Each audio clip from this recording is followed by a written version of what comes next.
бермепти. Режиссер катары бул менин экинчи тажрыйбам. Эң баштысы тема. Аябай деле көп эмес. Начали! Экспортқа шығамыз.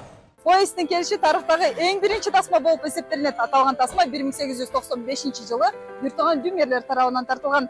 Ак кара түстө тартылган бул тасма 48 секунд гана түзгөн. Саламатсызбы? Кинотеатр берүүсүндө бул жолу тасма кантип тартылат деген суроого жооп издейбиз.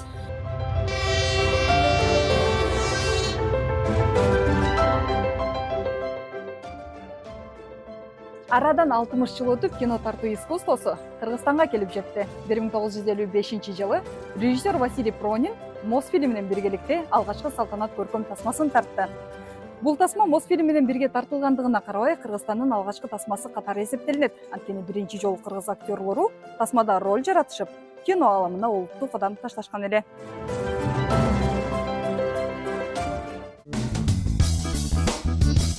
Кыргыздын көрүнүктүү кино режиссерлорунун бири Белгисиз маршрут, Кумар, Түнкү кырсык, Шайтан көпүрө жана башка көптөгөн фильмдердин жаратманы Темир Бирназаров агайдын студиясында бүгүн коноктобуз. Саламатсызбы агай? Агай, алгачкы суроо мындай болсун. Ошол жалпы кино тарыхына ошол 130 жыл болуптур. Ал эми кыргыз киносунун тарыхына 82 жыл убакыт өтүптүр. Ошол 82 жылдын ичинде кыргыз киносу кандай деңгээлге жетти? Мындай айтсам болот да, кыргыз киносун экиге бөлүп карасак болот да. Кыргыз советтик киносу, андан кийин улуттук кыргыз киносу Союз кулагандан кийин. Эми үчүн кыргыз советтик киносу деп атканым, Союз кулаганга чейин кыргыз киносу, жалпы эле ошол 15 республикасы Союздун ичине кирген мамлекеттердин деп айтсак болот, Союз өлкөлөр. Ошолор кинону негизи үгүт катары, пропаганда. Ошол убактагы коммунисттик идеологияны дейсизби, эме ошол идеологиянын куралы болчу, эң чоң куралы деп айтсак болот. Андан кийин Союз кулагандан кийин бизде каражат да бербей калды. Бизди кинону идеологиянын куралы катары карабай да калды. Эмне тартып атканыбызга цензура да болбой калды да. Ошондуктан Союз кулагандан кийин ошол өзүбүздүн улуттук таза кино каалаганыбызды тартып, мунун башында ошол Актан, мен, анан Эрнест деп айтсак болот да, ушул улуттук киносу ошол этап, жаңы кийинки этап башталды да. Ошону менен эле бирге кино мурункудай чыгарма же болсо баягы идеологиянын куралы катары эле эмес, товар катары да мындай бир багыт алды да. Анткени мына азыр менчик кино студиялары өзлөрүнчө коммерциялык мындай мааниде коммерциялык мүнөздөгү фильмдер жарала баштады деп айтсам болот да. Ошондуктан эки багыттагы кино пайда болду. Кыргыз киносунун деңгээли канчалык болду да ошол Советтер Союзунан кийинки? Союз кулагандан кийинки алган чет мамлекетке чыгып алган приздерибиз, алган байгелерибиз мурунку ошо бизге чейинки 60 жылдыкынан да 2 эсе көп деп айтсам болот да. Мисалы, эч качан Монреалдан, Канададан же болсо тиги Таллинден же болсо ошо башка мамлекеттерден сыйлык аз болчу, чыкчу.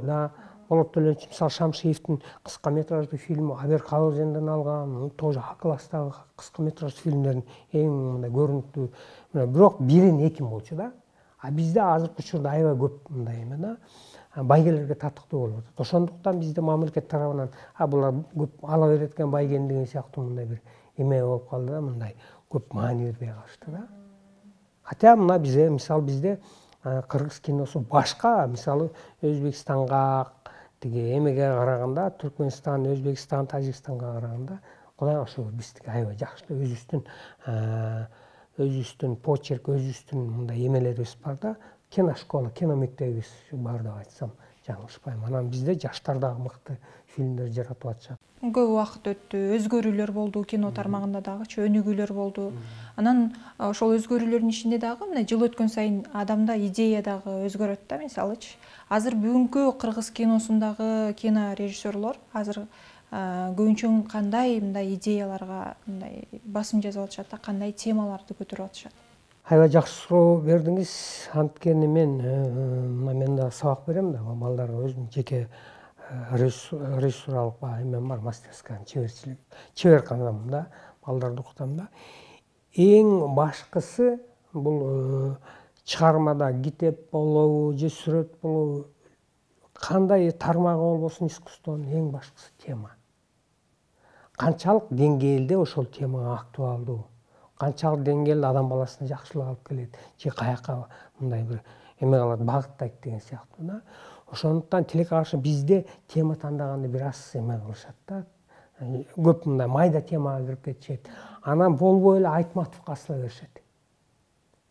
Эми Айтматов эле өзүнүн учурунда ошол айлана чөйрөсүн карап, ошол замандан алган, ошол учурдагы адамдардын жашоосунан алган.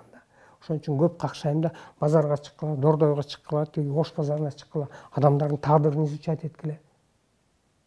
Оккула жашоону, мындай жашоонун азыр каякка баратканын мындай эме кылсаңар, байкоо салып үйрөнгүлө дейм. Анан болбой эле баягы биздин Айтматовго жабышып эле, асылып эле ушул чайкоочулук да, бул эми чынын айтыш керек, чайкоочулук да.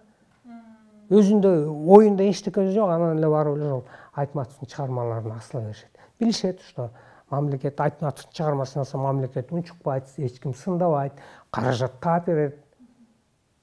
Бүттү. Ошон үчүн көп баягы айтып аткан ошол мындай эми Айтматовдун чыгармаларын мыкты чыгарган убагында да, ошол эле ким Шамшиев, Океев, Кончаловский булардын баары тең ошол Айтматовдун чыгармаларын таянып чыгышкан да. Мындай айтканда, мүнөздөп берсем, ошол биздин кыргыз киносу көбүнчө адабиятка таянып чыккан да. Көбүнчө Айтматовдун адабиятына таянып түптөлгөн деп айтсам да жаңылышпайм да. Анан агай, негизи ошол кинонун эң өзөгү бул сценарий болуп эсептелинет эмеспи? Фундамент ошол да. Эң сценарий мыкты болсо, кино да мыкты болот да. Анан ошол эң мыкты сценарий кандай болуш керек? Ал эмнелерди камтыш керек? Эң маанилүүсү бул тема. Анан бизде көбүнчө бир кыз бир баланы сүйүп калды, анан дагы үчүнчүсү пайда болду деп эле ушул баягы банальный бүткөнү баягы эми түшүнөм, эми жаштар үчүн ар бир жаш үчүн сүйүү ошондон башталып аткандай эле сезиле берет да, мисалычы. Бирок эми баягы ал теманын баары бүткөн да. Ошон үчүн мындай теманы азыркы учурда кандай тема актуалдуу, адам баласы каяка баратат, ушул сыяктуу темаларды, олуттуу темаларды тандабай эле жанагындай эмеге кетип атышпайбы. Эң биринчи кино сценарийде, любой чыгармада болсун, тема. Андан кийин ошонун элге жеткирүү формасы да, адамдарга, көрүүчүлөргө жеткирүү. Мисалы биз кино экран аркылуу, кино аркылуу, актерлор аркылуу жеткирүүгө аракет кылабыз да. Кино сценарийди жазыш бул техникалык жак деп айтсам болот. Муну жазышты бат эле үйрөнөт. Эң башкысы адамдын фантазиясы, анан ал тема тандаган. Анан бул эми мен деле балдарды окутам. Техникалык жагын жазганды үйрөтөм, синопсисти, логлайн, мунун бүт баарын үйрөтөм. Бирок мен талантты бере албайм. Бул эми жараткандан бериле турган нерсе да. Мен аларга талантты коюп бере албайм башына. Баарын үйрөтөм. А бул талант өзүнөн, адамдын өзүнөн болот да. Ошол бизде кыргыз киносунда ошол азыркы учурда мындай профессионал бир тартуучу топ түзүлдү, мындай бир тапшырма берсе мамлекет тарабынан ошондой шарт аткарып кете ала турган. Фестивалдарда приз алып келип атышпайбы? Фестивалдарда жюрилер калыстардын мүчөсү. Мисалы, мен дагы көп калыстардын мүчөсүнө кошулуп калам да, кээдечи көп. Калыстарды фестивалдар тандаганда ар кайсы мамлекеттен тандайт да. Ар кайсы мамлекеттен ошолордун чыгармачылыгын карап аны тандайт. Анан фестивалда ошол бирөөнүн фильми мыкты экенин талдап, баары талаш тартышып отуруп ошол приз берилгени, ошонун профессионалдыгын, кесипкөйлүгүн баа берүү деп эсептелинет да. Анан азыр кыргыз киносунда эмне үчүн биз мындай жеңиштерге жетип атканда биздин жаштар, биздин режиссерлор, аябай мыкты режиссерлорубуз бар. Мыкты режиссерлорубуз бар. Жаштардын мына жаңы өсүп келаткан балдар аябай күчтүү балдар. Бир гана жагы ушул каражат жагынан бир аз эме, атак аябай күчтүү балдар биздики. Каражат деп калбадыкпы? Негизи ошол кинодо ошол каражат маселеси да мындай көйгөйлүү маселелердин бири да. Бүгүнкү кино режиссерлорго мындай каражат жагынан кандай болуп атат? Мисалы, мамлекет тарабынан кандай жардамдар болуп атат? Быйыл президент токтом чыгарды, токтом чыгарып кыргыз киносуна мындай жардам болсун, мурун кандай эми мыйзамда канча жазылса ошончо бөлүнсүн деген мындай токтом чыгарып жакшы эме кылды, жакшы мындай бир түрткү берди да. Буга чейин эч качан мындай кыргыз киносуна мындай маани берип деле эме кылган эмес. Ушул жагы ыраазы болуп атам да, анткени мына быйыл кинофестиваль ачылып атат да. 20 миллион бөлүндү. Бишкек эл аралык кинофестиваль октябрда буюрса, ошого даярдык көрүп атабыз да. Анан эми баягы кыргыз ал эми өндүрүшкө киного да бир аз, мисалы мен былтыр уже 2-нчи жыл болуп кетти. Сценарийинде баягы мамлекеттик кино боюнча деп Акылбек Жапаровго премьер-министрдин алдында жатат экен, ошо качан кол коет деп күтүп атабыз да. 60-70 миллиондун тегеретесинде. Азыр күтүп атабыз негизи. Бирок о токтом чыккан, мынакей эме болду деп, меникине ошого чоң эмеге бир аз ушул кол коюлбай ошону күтүп атабыз токтомго. А негизи кыргыз киносуна азыр ошол мындай мурунку убакка караганда жакшы бөлүнүп атат, көңүл бөлүнүп. Ошондой эле департаменттин алдында кыргыз сериалы ачылды да, өзүнчө бир мекеме болуп ачылып, аяка бир 60-70 миллиондой бөлүндү окшойт. Ушундай бөлүндү да. Негизи киного быйылтадан баштап аябай жакшы мындай көңүл бурулуп атат да. Абдан жакшы, буга рахмат айтышыбыз керек деп ойлойм. Агай, маек куруп бергениңиз үчүн чоң ыраазычылык билдиребиз. Ишиңизге ийгиликтер болсун. Ушул окуучуларды да окутуп атпсыз. Кыргыз киносун алдыга сүйрөгөн студенттерден болсун. Ишиңизге ийгилик каалайбыз агай. Жаралышынан жүздөгөн жылдарды артта калтырган тасманы тартуу эрежеси дүйнө техникалык жактан жетишкен сайын улам жаңы өзгөрүүлөргө ээ болууда. А сиз билесизби, тасма кантип тартылат? Урматтуу телекөрүүчүлөр, тасма кантип тартылат деген суроонун жообун издеп, азыр биз Апам кайрадан студент деген фильмдин тартуу учуруна келдик. Анда кадр артында иштеген чыгармачыл топ менен таанышабыз.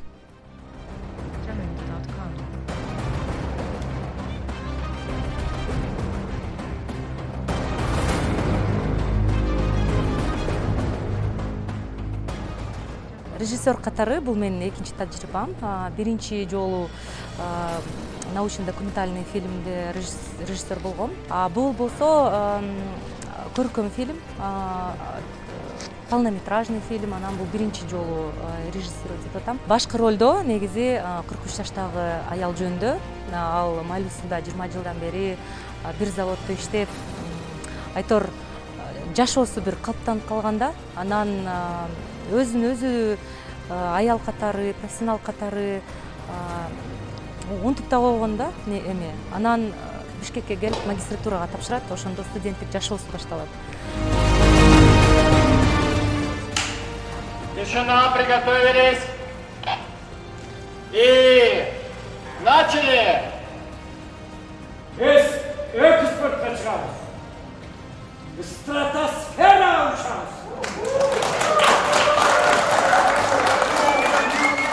Сиз бул жакта тартуучу топто операторсуз. Оператормун.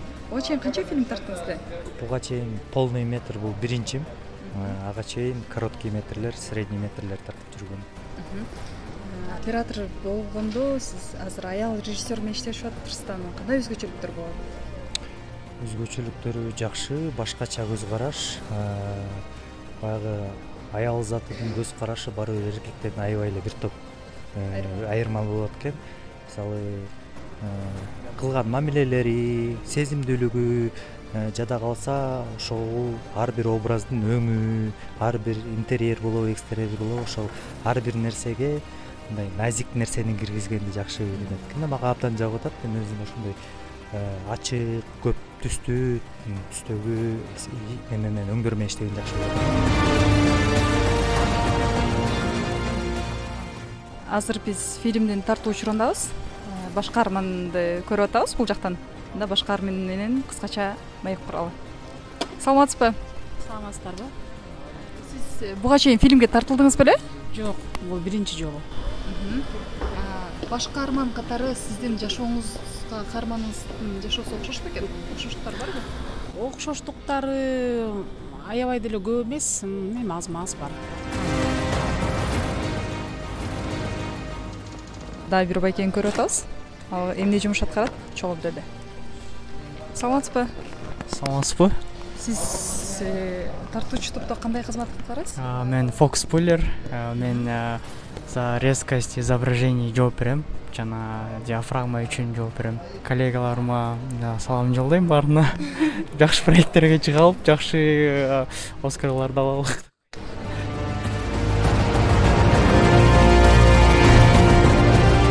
Сиз кандай кызмат аткарасыз кинодо? Кыргызча айтканда сүрөтчү, коюучумун. Кадрдын ар бир жайгашына жооп беребиз. Андан тышкары дагы ошол актерлордун кийимдери кандай болуш керек, өңдөрү кандай болуш керек, картинанын баардык мындайча айтканда бир атмосферасы болуш керек да, ошого биз жооп беребиз.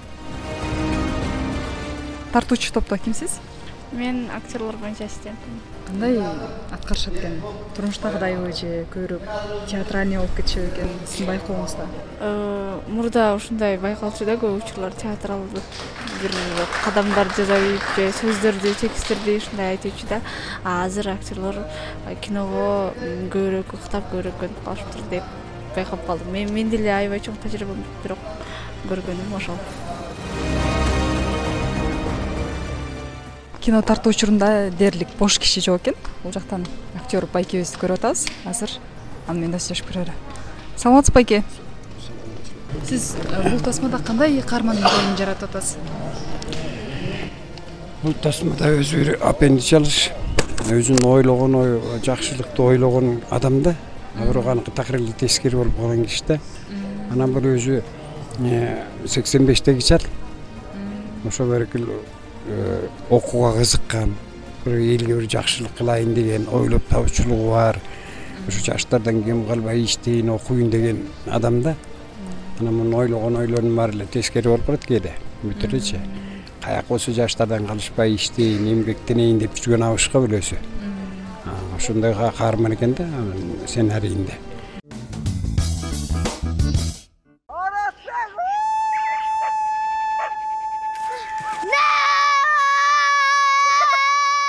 Кино тармагындагы жаңылыктарга токтолсок, Сальвадор Дали фильминин жаратуучуларын куттуктайбыз. Аталган фильм Калкуттадагы 11-чи эл аралык кыска метраждуу фильмдердин фестивалында фестивалдагы өзгөчө эскертүү деген сыйлыкка татыктуу болду. Белгилей кетсек, тасманын режиссеру Элдияр Мадакимов. Альбом толду. Алып бересизби? Төлөмүш Шөкеев атындагы Кыргыз фильм улуттук киностудиясы 2024-жылга карата кенже жана өспүрүм балдар үчүн кыска жана толук метраждуу көркөм фильмдердин сценарийлерине сынак жарыялайт.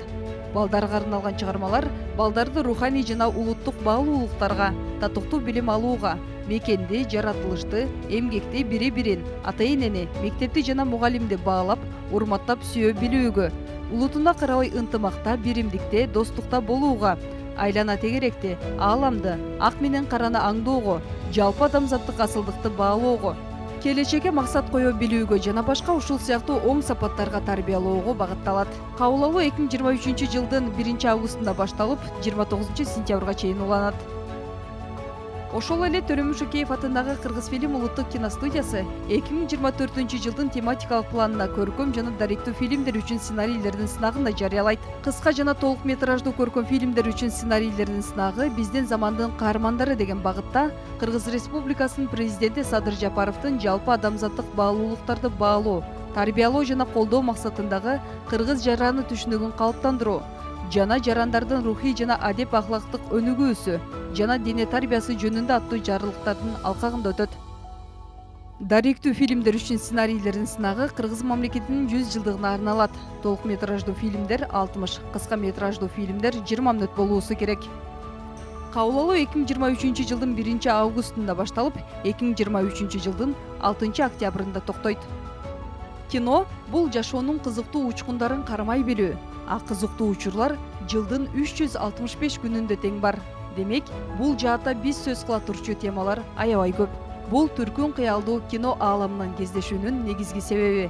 Кийинки эфирден көрүшкөнчө саламатта туруңуз.